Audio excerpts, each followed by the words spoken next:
and ended up on a desert island. Every day he prayed, asking God to send someone to rescue him. But days passed, and to the great disappointment of the man, the rescuers never came. A few months later, he learned to survive on the island.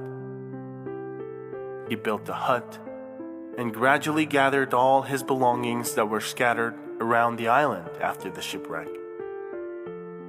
He hunted and fished to avoid dying of hunger. And soon he could provide himself with almost everything necessary to survive. But then one day, after another hunt, he saw to his horror that the hut was in flames. Everything he had on the island was in that thick smoke. The only things left were his clothes on him.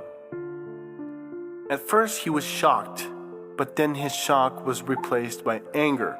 In rage, he raised his hands to the sky and shouted, "Oh Lord, how could you let this happen?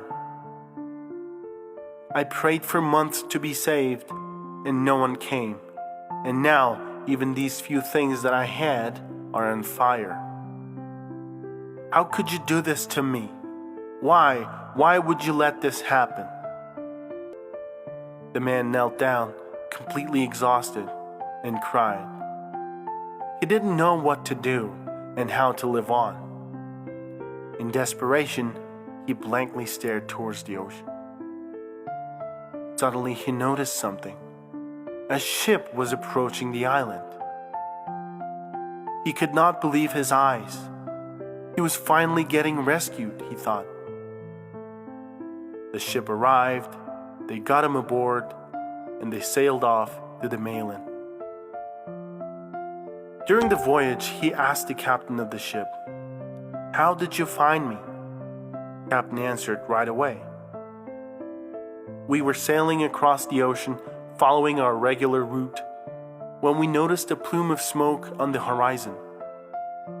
I decided to come closer and see where the smoke was coming from. And when we went ashore, we found you." We often encounter difficulties and problems in our life, but we should always remember that the evil sent to us can turn into good at any moment. Sometimes even a disaster can be a blessing, even if it doesn't seem that way at first.